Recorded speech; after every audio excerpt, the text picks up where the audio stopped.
Hello, my cubs, and welcome back to the Cozy Den.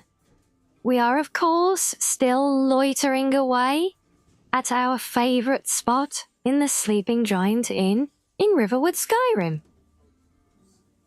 So grab yourself a drink from the bar and pull up a bench by the fire, as it is time to continue through the year of 2920 with Sun's Dusk. But a quick reminder before we continue to like and subscribe if you enjoy this content, as it goes a long way to support the channel and it means a great deal to me. Also, if you have any suggestions or requests for what to read next, do let me know in the comments down below. But now to continue, starting on the 2nd of Sun's Dusk in Tel Arun, Morrowind. "A man to see you, Night Mother," said the guard. "A Kothringi tribesman who presents his credentials as Lord Zook of Black Marsh, part of the Imperial garrison of Gideon." "What makes you think I'd have even the slightest possible interest in seeing him?" asked the Night Mother with venomous sweetness. "He brings a letter from the late Empress of the Cyrodiilic Empire." "We are having a busy day," she smiled, clapping her hands together with delight. "Show him in." Zook entered the chamber. His metallic skin, though exposed only at his face and hands, caught the light of the fireplace and the lightning of the stormy night from the window. The Night Mother noted also that she could see herself as he saw her. Serene, beautiful, fear-inspiring. He handed her his letter from the Empress without a word. Sipping her wine, she read it. "The Duke of Morrowind also offered me an appreciable sum to have the Emperor murdered earlier this year," she said, folding the letter. "His payment sunk and was never delivered. It was a considerable annoyance, particularly as I had already gone to the trouble of putting one of my agents in the palace. Why should I assume that your more than generous payment from a dead woman will arrive?" "I brought it with me," said Zook simply. "It is in the carriage outside." "Then bring it in and our business is complete," smiled the Night Mother. "The Emperor will be dead by year's end. You may leave the gold with Applidith, unless you'd care for some wine." Zook declined the offer and withdrew. The moment he left the room, Miramor slipped noiselessly back from behind the dark tapestry. The Night Mother offered him a glass of wine, and he accepted it. "I know that fellow, Zook," said Miramor carefully. "I didn't know he worked for the old Empress, though." "Let us talk about you some more, if you don't mind," she said, knowing he would, in fact, not mind. "Let me show you my worth," said Miramor. "Let me be the one to do the Emperor in. I've already killed his son, and you saw there how well I can hide myself away. Tell me you saw one ripple in the tapestry." The Night Mother smiled. Things were falling into place rather nicely. If you know how to use a dagger, you will find him at Bodrum, she said, and described to him what he must do. Third of Sun's Dusk, Mournhold in Morrowind. The Duke stared out of the window.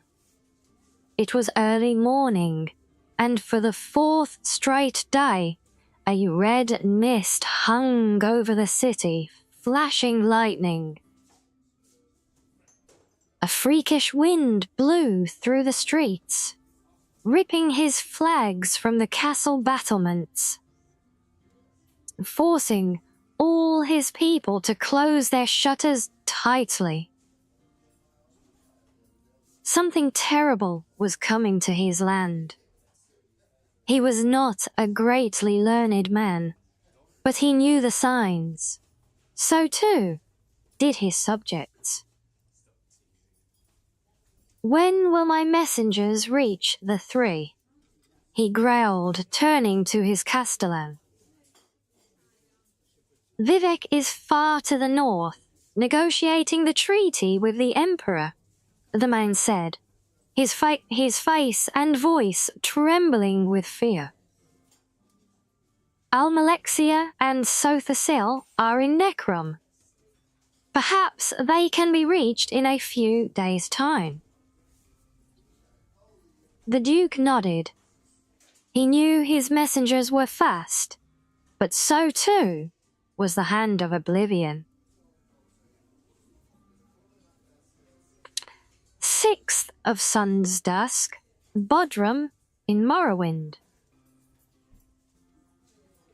Torchlight caught in the misting snow gave the place an otherworldly quality. The soldiers from both camps found themselves huddled together around the largest of the bonfires. Winter bringing enemies of 80 of warring close together. While only a few of the Dunmagard could speak Cyrodiilic, they found common ground battling for warmth. When a pretty Redguard maiden passed into their midst to warm herself before moving back to the treaty tent, many a man from both armies raised their eyes in approval. The Emperor Riemann III was eager to leave negotiations before they had even begun.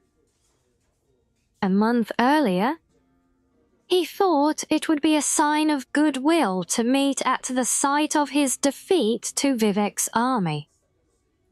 But the place brought back more bad memories than he thought it would.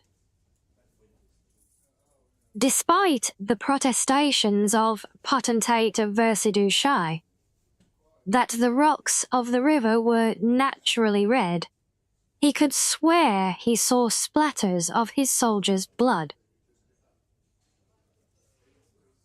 "We have all the particulars of the treaty," he said, taking a glass of hot Uella from his mistress Corda. "But here and now is not the place for signing. We should do it at the Imperial Palace, with all the pomp and splendor this historic occasion demands. You must bring Almalexia with you too, and that wizard fellow."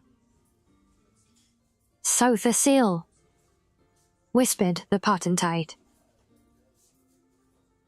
"When?" asked Vivek with infinite patience. "In exactly a month's time," said the Emperor, smiling munificently and clambering awkwardly to his feet. "We will hold a grand ball to commemorate. Now I must take a walk. My legs are all cramped up with the weather. Corda, my dear, will you walk with me?" "Of course, Your Imperial Majesty," she said, helping him toward the tent's entrance. "Would you like me to come with you as well, Your Imperial Majesty?" asked Versadushai. "Or I?"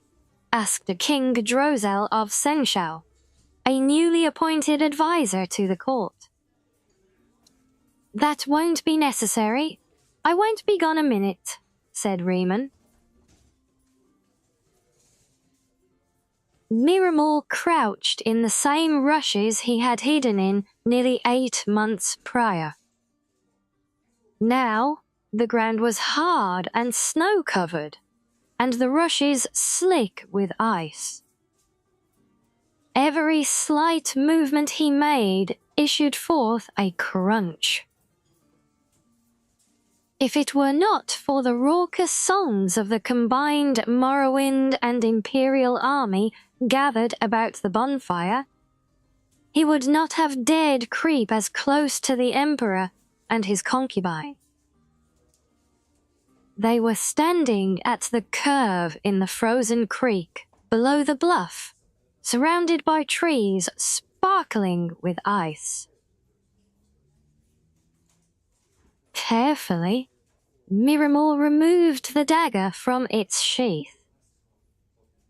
He had slightly exaggerated his abilities with a short blade to the Night Mother. True, he had used one to cut the throat of Prince Gilek, but the lad was not in any position to fight back at the time. Still, how difficult could it be to stab an old man with one eye? What sort of blade skill would such an easy assassination require? His ideal moment presented itself before his eyes. The woman saw something deeper in the woods. "An icicle of an unusual shape," she said, and darted off to get it. The Emperor remained behind, laughing. He turned to the face of the bluff to see his soldiers singing their song's refrain, his back to the assassin. Miramor knew the moment had come. Mindful of the sound of his footfall on the icy ground, he stepped forward and struck. Very nearly.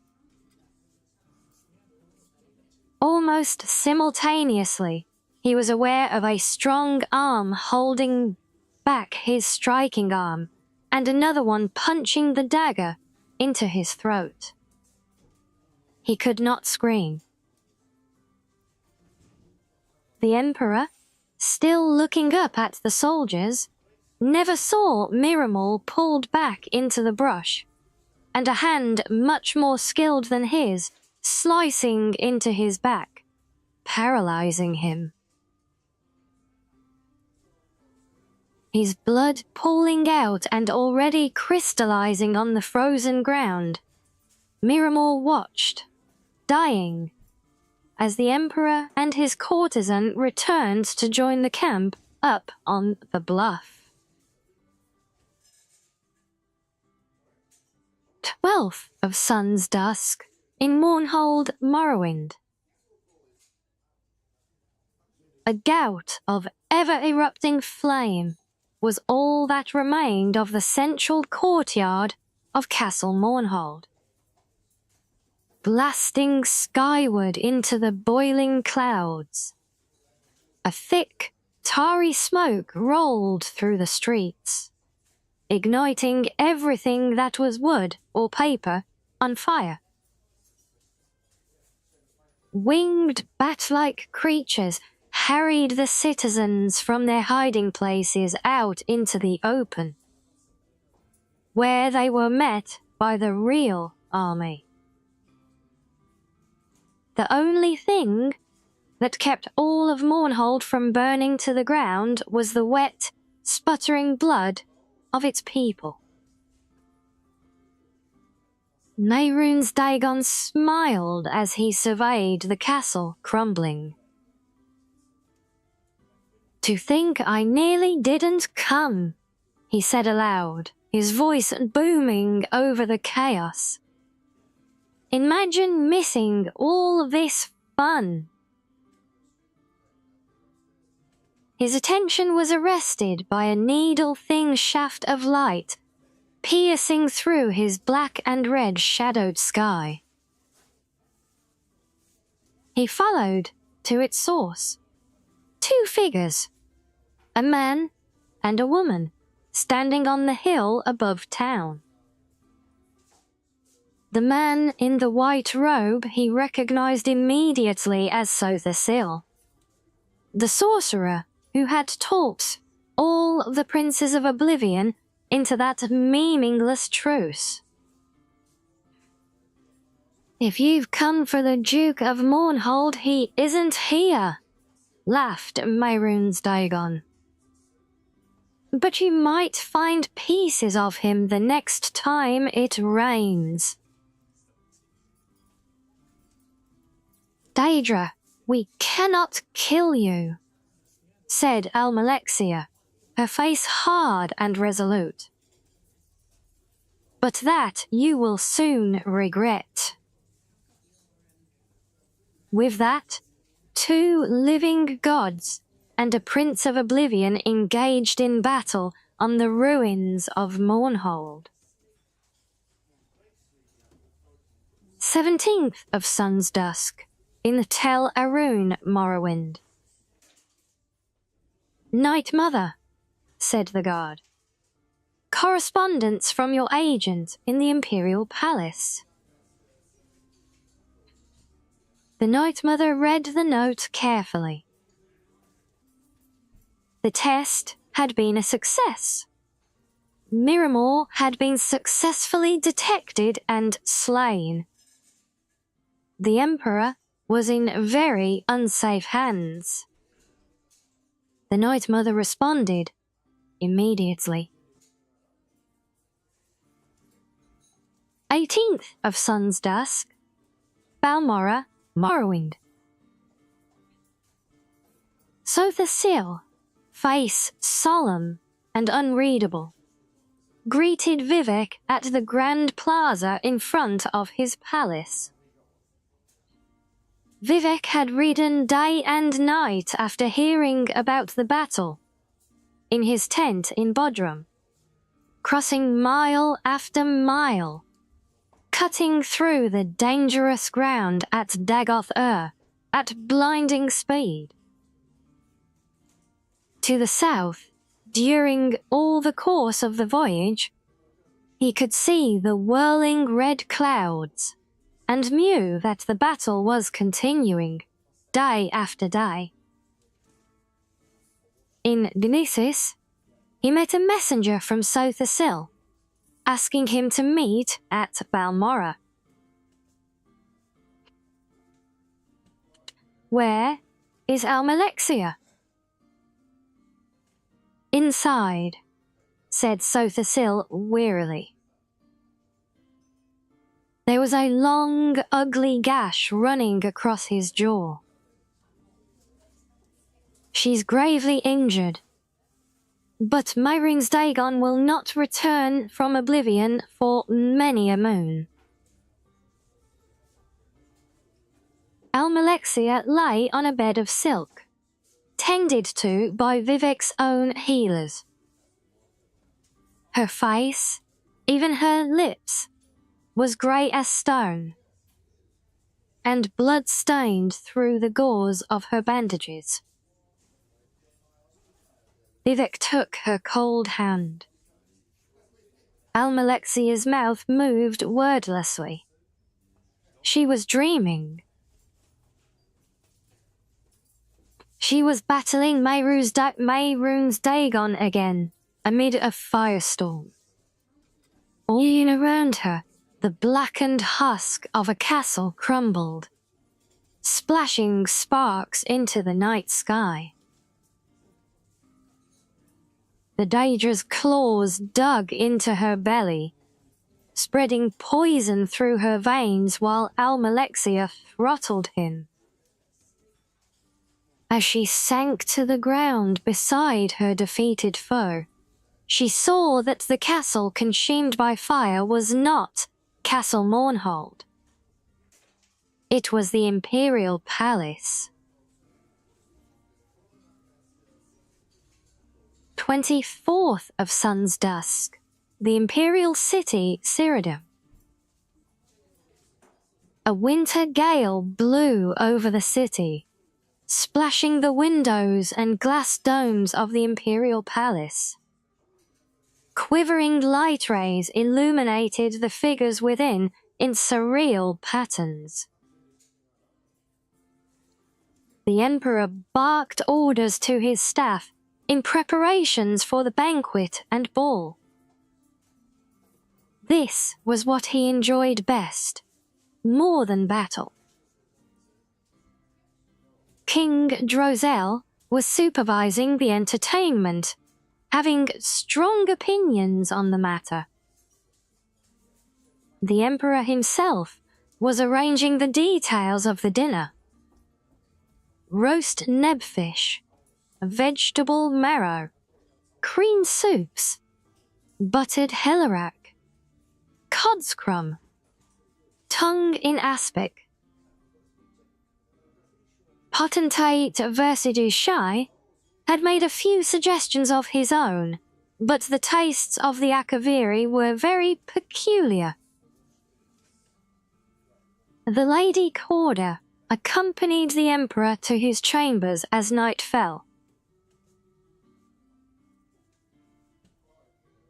And now the year will conclude next time in Evening Star. So I do hope you've enjoyed this one. But until next time, stay cozy.